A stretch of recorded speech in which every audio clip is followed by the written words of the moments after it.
Hi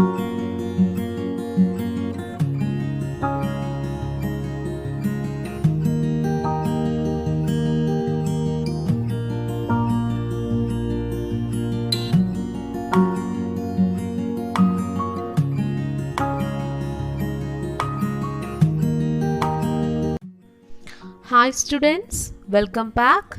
Today we are going to discuss about our next chapter, solutions. All substances we use in our day-to-day life are either pure substances or mixtures. We shall study about the properties of solutions, terms related to solution, how can we represent concentration of solution, classification of mixtures and separation of mixtures. Students, what do you mean by a solution? Yes, a solution is prepared by dissolving solute in the solvent. What do you mean by solute and solvent? Yes, the component present in the solution in lesser quantity is the solute. And what about the solvent? The component present in the solution in greater quantity is the solvent. So solute means the component present in the solution in lesser quantity, and solvent means the component present in the solution in greater quantity. Is it clear, children? In your textbook of page number 213, there's a table given. You want to identify the states of the solute and the solvent in each of them. The first one is brass. The state of the solute is solid and also the state of the solvent is solid. So, what is the state of the solution? Yes, it's also in solid state. Next one is salt solution. Here, salt and water are the solute and solvent. The state of the solute, that is salt, is in solid state. The state of the solvent, that is water, it is in liquid state. So, the state of the solution is in liquid state. The next one is soda water. Carbon dioxide and water are the solute and solvent present in soda water.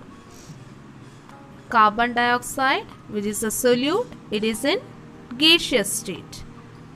Here solvent is water, it is in liquid state. So the state of the solution is liquid. Next, the mixture of alcohol and water. The state of the solute is liquid and the state of the solvent is also liquid. So the state of the solution is liquid. From this table, we can see the relation between the state of the solution and that of the solvent. In most of the cases, the physical states of the solvent and the solution are same.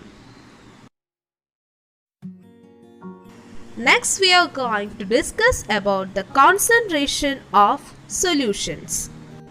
For this, we want to conduct an experiment. Take equal amounts of water in 2 conical flasks. Add 1 or 2 crystals of potassium permanganate in the first one and 4 or 5 crystals in the second and stir. Now, you want to observe the color change in the 2 conical flasks. Now, we can observe that color change in both of the 2 conical flasks, but the intensity of color is high in the solution which contain more potassium permanganate solute, and the solution which contain less solute have less intensity in color. Do you know what is the reason for the difference in the color? The first glass tumbler contained less amount of solute and the second glass tumbler contained comparatively large amount of solute than the first glass tumbler. The solution containing a greater amount of solute can be said to be of higher concentration.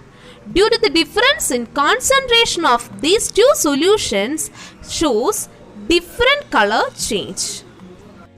Concentration of a solution refers to the amount of solute dissolved in a fixed amount of solvent.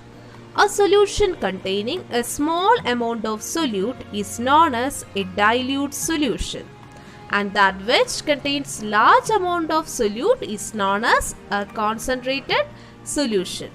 Once more, a solution containing a small amount of solute is known as a dilute solution.